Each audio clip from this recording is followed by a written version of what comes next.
네, 할렐루야. 아멘. 하나님의 크신 사랑과 은혜, 그리고 그분의 따뜻한 위로와 평안, 그리고 능력, 그리고 그분의 세심한 돌보심이 오늘도 이곳에 있는 여러분과 여러분 가정, 그리고 속해 있는 기업 위에 차고 넘치시기를 먼저 예수님의 이름으로 축원합니다. 우리 옆 사람과 인사하며 이렇게 말씀해 주시기 바랍니다. 기도 힘들어도 해야 합니다. 그렇습니다. 기도는 힘들어도 반드시 해야 합니다. 왜요? 기도해야 우리의 영이 호흡을 하며 영적으로 건강해질 수 있기 때문입니다. 기도해야 하나님과 친밀해지며 거기에서부터 오는 참된 위로와 평안과 깨달음과 능력을 가지고 살아갈 수 있기 때문입니다. 기도해야 하나님의 역사를 볼 수 있기 때문입니다. 하나님은 우리의 기도를 통해서 우리에게 하신 약속을 이루시고 역사하시겠다고 말씀하십니다. 그래서 기도해야 됩니다. 말로만 기도하는 것이 아니라 실제 마음과 시간을 들여서 기도를 해야 합니다. 여러분, 지난 한 주간 동안 많이 기도하셨나요? 꾸준히 기도하는 것이 쉬운 것 같지만 결코 쉽지 않습니다. 기도는 노동입니다. 의지를 가지고 힘을 써야 하는 것입니다. 기도에 더 힘을 쓰시는 가운데 여러분의 영이 날마다 숨을 쉬며 친밀한 하나님과의 관계 속에서 하나님의 약속과 역사를 여러분의 삶의 현장에서 더욱 많이 경험하시는 은혜가 있기를 다시 한번 주님의 이름으로 축원합니다. 우리 옆에 분과 서로 이렇게 말씀해 주시기 바랍니다. 다시 한번 힘들어도 기도합시다. 아멘. 여기까지 간략한 지난주 설교 말씀의 요약이었고요. 자, 오늘 말씀의 제목, 오늘 한 목소리 한번 같이 읽을까요? 시작. 기도를 쉬는 것이 죄인가? 기도를 쉬는 것이 죄인가? 자, 이왕 기도에 관한 주제가 나왔을 때 조금 더 깊이 기도에 관한 말씀을 좀 나누고자 합니다. 여러분, 기도를 쉬는 것이 죄라고 생각하시나요? 기도를 안 하면 하나님께 좀 죄송한 마음이 들고 신앙적으로 열심을 내지 못한 것에 대해서 부담이 되고 늘 더 열심히 기도해야지 하는 마음이 드는 정도이지, 꼭 기도를 하지 않는다고 해서 그것을 죄라고까지 말할 필요가 있는가? 그렇게 생각하지는 않으신가요? 지난주 말씀처럼 기도하면 영이 살고 기도하면 하나님과 친밀해지고 또 하나님의 약속과 역사를 이루는 일에 기도가 쓰임받을 수 있다는 것은 인정하겠지만, 그렇다고 해서 기도를 쉬는 것이 죄를 짓는 것이다 라고 말하기는 좀 그렇지 않은가요? 이것이 보통 기도에 대한 우리의 생각입니다. 그러나 오늘 본문 말씀에 나오는 사무엘은 한치의 망설임 없이 이렇게 말을 합니다. 나는 기도하기를 쉬는 죄를 결단코 범하지 않을 것이다. 여러분, 왜 사무엘이 그렇게 말하고 있는 것일까요? 기도를 하면 좋고 안 하면 좀 죄송스럽고 부담스러울 정도가 아니라 죄를 짓는 것이다. 자기는 기도하기를 쉬는 죄를 결단코 범하지 않을 것이다 라고 말하는 것일까요? 이것이 단지 나는 열심히 기도를 하겠다는 강한 의지의 표현입니까? 아니면 진짜 사무엘은 기도를 쉬는 것이 죄라고 생각하고 있기 때문에 말하는 것일까요? 여러분은 어떻게 생각하시나요? 열심히 기도하겠다는 강한 의지의 표현이다. 아니다. 진짜 사무엘은 기도를 쉬는 것이 죄라고 생각하고 있다. 어느 것이 맞다고 생각하십니까? 이어지는 말씀을 통해서 여러분의 생각을 좀 정리해 보실 수 있기를 바랍니다. 성경에 나오는 내용을, 오늘 본문에 나오는 내용을 좀 설명해 드립니다. 이스라엘 백성들이 하나님께 왕을 달라고 요구합니다. 그 당시에는 하나님이 직접 그들의 왕이 되셨기 때문에 왕이 필요치 않았습니다. 그러나 그들은 왕이 있으면 더 든든할 것 같은 마음에 왕을 세워달라고 요구합니다. 사무엘이 그들의 요구를 들어주면서 이렇게 경고를 합니다. 오늘 본 말씀의 그 윗절들인데 이것은 제가 읽겠습니다. 14절에서 15절입니다. 너희가 만일 여호와를 경외하여 그를 섬기며 그의 목소리를 듣고 여호와의 명령을 거역하지 아니하며 또 너희와 너희를 다스리는 왕이 너희의 하나님 여호와를 따르면 좋겠지만은 너희가 만일 여호와의 목소리를 듣지 아니하고 여호와의 명령을 거역하면 여호와의 손이 너희의 조상들을 치신 것 같이 너희를 치실 것이다. 자, 그러면서 그들이 범한 죄악이 얼마나 큰지 밝히 알게 하기 위해서 하나님께 사무엘은 우레와 비를 내려달라고 간구를 합니다. 그랬더니 어떻게 되었을까요? 진짜 그의 간구대로 하늘에서 천둥 소리와 함께 비가 내리기 시작하는 겁니다. 백성들이 그 모습을 보고 살아계신 하나님에 대해 크게 두려워합니다. 그 두려움을 가지고 사무엘에게 부탁을 하는 거예요. 오늘 본문 말씀 19절 말씀 한번 같이 거기서 읽겠습니다. 19절입니다. 시작. 모든 백성이 사무엘에게 이르되 당신의 종들을 위하여 당신의 하나님 여호와께 기도하여 우리가 죽지 않게 하소서. 우리가 우리의 모든 죄에 왕을 구하는 악을 더하였나이다. 백성들이 사무엘에게 무엇을 부탁하나요? 하나님께 기도를 좀 해달라는 겁니다. 하나님의 진노 앞에 벌을 받아 죽지 않도록 자신들을 위해 기도를 해달라고 부탁을 하는 거예요. 그랬더니 사무엘이 백성들에게 이렇게 말을 합니다. 20절부터 24절까지 좀 길지만 같이 한 목소리 읽겠습니다. 시작. 사무엘이 백성에게 이르되 두려워하지 말라.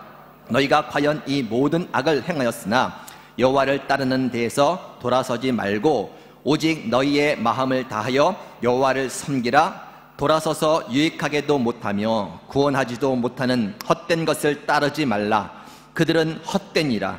여호와께서는 너희를 자기 백성으로 삼으신 것을 기뻐하셨으므로 여호와께서는 그의 크신 이름을 위해서라도 자기 백성을 버리지 아니하실 것이요 나는 너희를 위하여 기도하기를 쉬는 죄를 여호와 앞에 결단코 범하지 아니하고 선하고 의로운 길을 너희에게 가르칠 것인즉 너희는 여호와께서 너희를 위하여 행하신 그 큰 일을 생각하여 오직 그를 경외하며 너희의 마음을 다하여 진실히 섬기라.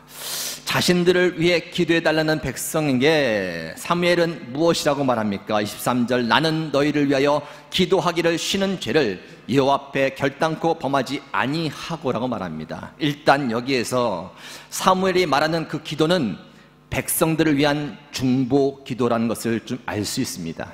그들 위해서 기도하는 것을 멈추면 그것이 죄가 된다고 말합니다. 누구 앞에서 죄가 되는가? 여호와 앞에, 즉 하나님 앞에서 죄가 된다고 말하고 있는 거예요. 왜 백성들을 위해 중보 기도하지 않는 것이 하나님 앞에서 죄가 되는 것일까요? 그것도 결단코 그 죄를 범하지 않을 것이라고 말할 정도로 그 죄를 피하려고 하는 것일까요? 사무엘은 알고 있었다는 거예요. 하나님은 말씀하신 대로 죄에 대해 반드시 심판하신다는 것을 알고 있었다는 것입니다. 막연히 알고 있는 것이 아니라 진짜 삶의 현장에서 일어나고 있는 하나님의 그 무서운 징계와 심판을 보면서 뼈에 새기듯 깊이 그것을 인식하고 있었다는 거예요. 그러니 가만히 있을 수가 없는 것이죠. 그러니 심판 앞에 놓여있는 그들을 위해 기도하지 않을 수 없는 겁니다. 모르면 모를까 뻔히 알면서 그들을 위해 하나님께 기도하지 않는다는 것은 하나님 앞에 죄를 짓는 것이라 그는 생각을 했다는 것입니다. 처음에는 몰랐겠죠. 설마 했을 겁니다. 진짜 하나님께서 말씀하신 대로 죄에 대해서 심판을 하실까? 그런데 진짜 하시는 거예요. 비참하고 처참할 정도로 하나님께서 무섭게 징계를 하시는 겁니다. 뻔히 보이는 거예요. 저 사람들이 저렇게 말을 하고 저렇게 행동을 하며 살아가다간 하나님께 징벌을 받을 텐데 저들이 걸어가는 그 길은 죄악의 길이고 그 끝은 사망인데 그것이 눈에 보이는 겁니다. 도저히 외면을 할 수 없는 거예요. 아무것도 모른 채 어리석게 고집을 피우며 헛된 우상에 붙잡혀 죄악 가운데 살아가는 사람들이 자꾸만 눈에 띄어서 난 모르는 일이라고 도저히 핑계댈 수가 없는 것입니다. 잠언 24장 11절에서 12절에 나오는 말씀처럼 그렇게 여겨지는 거예요. 그 말씀을 제가 또 읽어드립니다. 너는 사망으로 끌려가는 자를 건져주며 살육을 당하게 된 자를 구원하지 아니하려고 하지 말라.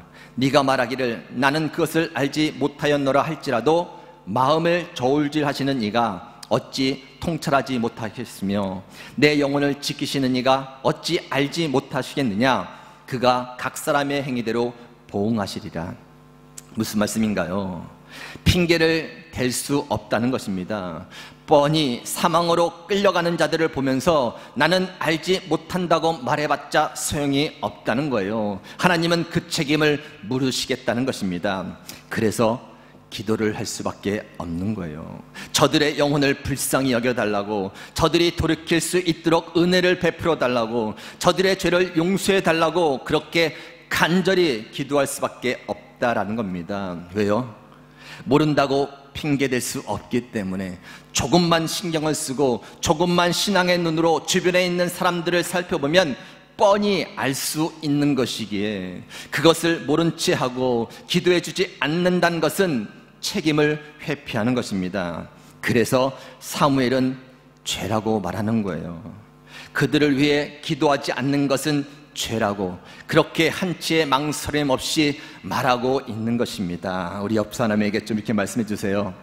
생각해보니 죄 맞는 것 같습니다. 여러분, 진짜 그렇게 생각하시나요? 그렇게 생각이 되어질 정도로 영혼에 대한 부담감을 가질 수 있어야 됩니다. 지난주에 모세의 중보의 기도의 팔에 대해서 잠시 말씀을 드렸지만 자신의 기도의 팔이 내려가면 전쟁에서 밀리고 자신의 기도의 팔이 올라가면 전쟁에서 이기는 모습을 눈으로 뻔히 보고 있는데 어떻게 그 기도의 팔이 내릴 수 있겠습니까?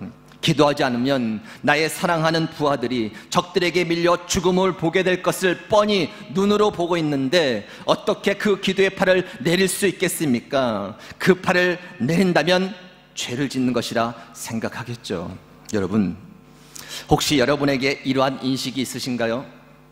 예수님을 믿지 않는 사람들은 자신의 행위대로 심판을 받아 영원한 형벌을 받게 될 것이라는 것, 겉은 멀쩡해 보이지만 숨겨진 죄로 인해 하나님의 심판을 받게 될 것이라는 것, 안타깝지만 그 죄로 인해 지옥에 갈 수밖에 없다는 것, 애써 의식을 하지 않아도 조금만 신경을 써서 주변을 살펴보면 수많은 영혼들이 사망의 길로 걸어가고 있다는 것, 핑계댈 수 없을 정도로 뚜렷하게 보일 것입니다.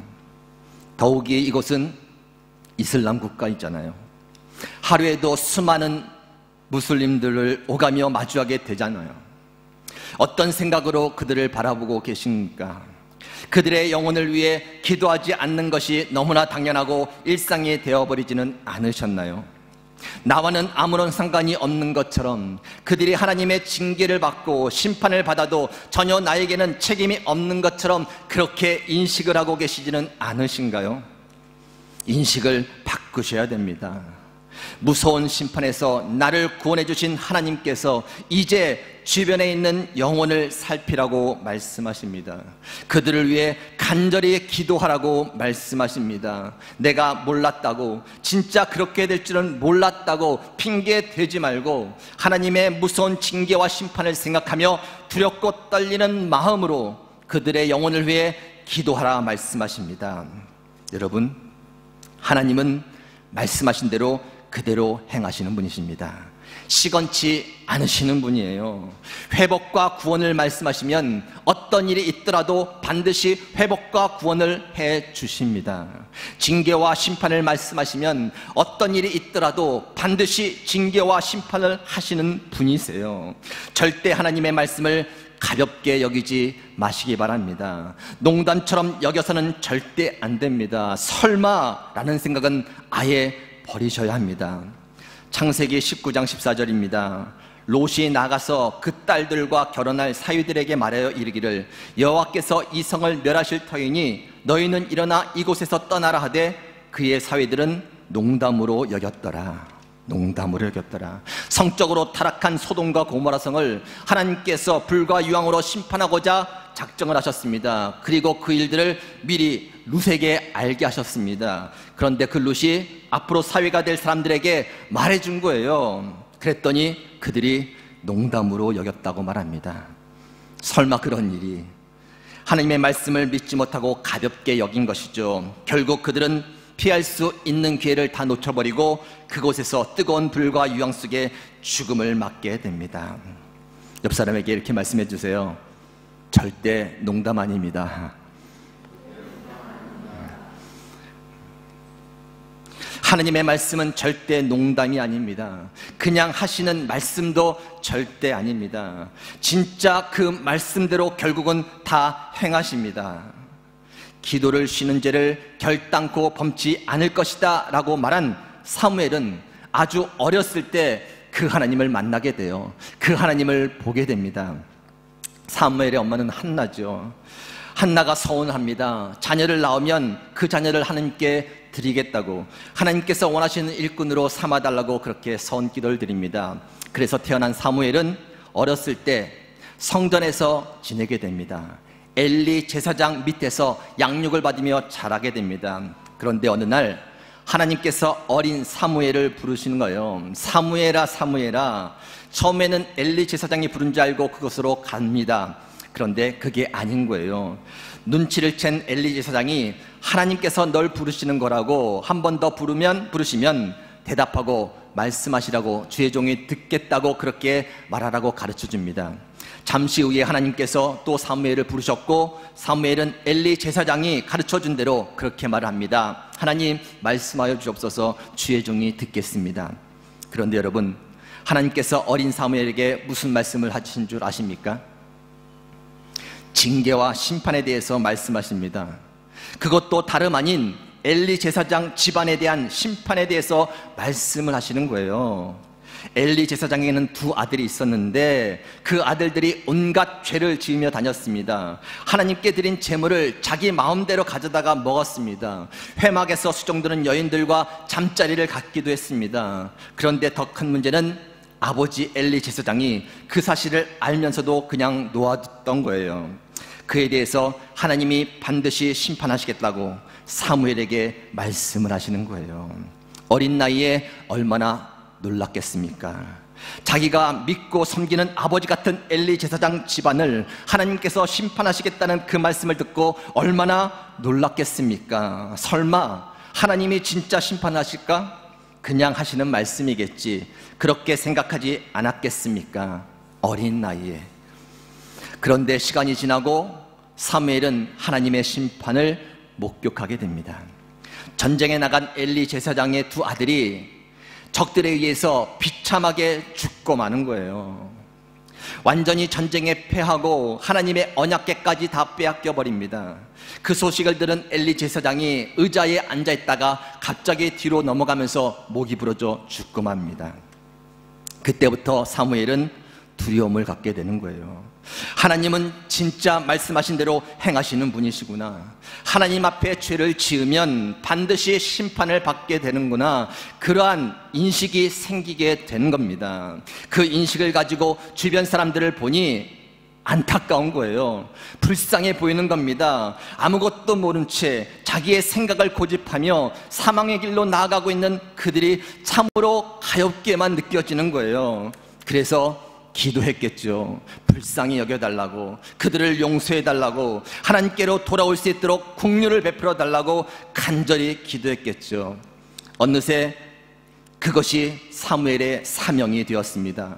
죽어가는 영혼을 위해 기도해주지 않으면 하나님 앞에서 자신이 죄를 짓는 것이라고 그렇게 여기게 되었다는 겁니다. 사랑하는 미랄가족 여러분, 죄에 대한 하나님의 징계와 심판을 가볍게 여기지 마시기 바랍니다.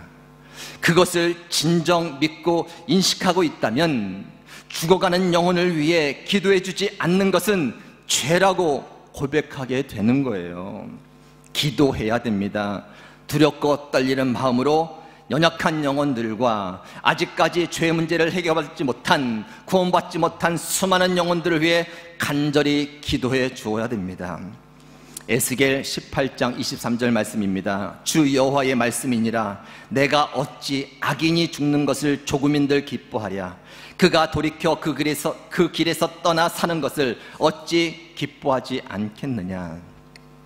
하나님은 반드시 말씀하신 대로 죄에 대해 심판을 하셔야 됩니다. 그러나 그것이 조금도 기쁘지 않다고 말씀하십니다. 그들이 죄에서 돌이켜 심판을 면하는 것을 기뻐하신다고 말씀하십니다. 그것이 하나님의 마음입니다. 그들을 위한 기도를 하나님께서 얼마나 기뻐하시겠어요. 하나님의 마음과 생각을 알고 죽어가는 영혼을 위해 간절히 기도하는 그 기도를 하나님께서 얼마나 바라고 계시겠습니까? 오늘 부른 예배 찬송가입니다. 1절, 눈을 들어 하늘을 보라. 어지러운 세상 중에 곳곳마다 상한 영의 탄식 소리 들려온다. 빛을 잃은 많은 사람, 길을 잃고 헤매이며 탕자처럼 기진하니 믿는 자여 어이할꼬. 코로나 시대 가운데 여러분, 상한 영의 탄식 소리가 들리십니까? 코로나 바이러스 때문이 아니라, 경제적인 어려움 때문이 아니라, 마음껏 이동하지 못하는 불편함 때문이 아니라, 빛을 잃고 길을 잃고 기진맥진하며 사망의 길을 따라 하나님의 심판대를 향해 정처 없이 걸어가고 있는 그 영혼의 탄식 소리가 들리시나요? 들려야 돼요. 들리는 것이 정상입니다. 들리고 보이는 것이 믿는 자들의 정상적인 영적인 상태인 거예요. 믿는 자여 어이할꼬. 기도해야죠. 그들을 위해 기도하지 않는 것은 죄라고 그렇게 여기며 간절히 기도해야죠. 4절입니다. 눈을 들어 하늘을 보라. 다시 사신 그리스도 만백성을 사랑하사 오래 참고 기다리네. 인내하신 우리 구주 의의 심판하시는 날 곧 가까이 임하는데 믿는 자여 어이할 것. 의의 심판하시는 날 곧 가까이 임하는데 믿는 자여 어이할 것. 기도해야죠. 그 영혼들하여 기도를 쉬는 것이 죄라고 여기며 간절히 기도해야죠. 내 문제에만 묶여 있으면 사명을 놓치게 됩니다. 먼저 그의 나라와 의를 구하는 것이 무엇이겠습니까? 나도 힘들고 내 상황이 심각하지만 주위를 살펴보면 나보다 더 힘들고 나보다 더 심각한 사람들이 있습니다. 단순히 생활의 문제가 아니라 영적인 문제로 인해 아무것도 모른 채 사망의 길로 걸어가고 있는 수많은 영혼들이 있다는 사실을 잊지 말아야 됩니다. 그 영혼을 위해 간절히 기도할 때 하나님은 공급해 주실 것입니다. 우리에게 무엇이 필요한지 우리보다 더 잘 알고 계시는 하나님께서 우리의 필요를 채워 주실 것입니다. 기도를 쉬는 것이 죄인가? 라는 이 질문 앞에 한치의 망설임 없이 기도를 쉬는 것은 죄입니다 라고 고백하며 죽어가는 영혼을 위해 더 힘써 기도하는 가운데 채우시고 공급해 주시는 하나님의 은혜를 더욱 많이 체험하시는 모든 미랄가정 여러분이 되시기를 예수님의 이름으로 축원합니다. 아멘. 하나님 감사합니다.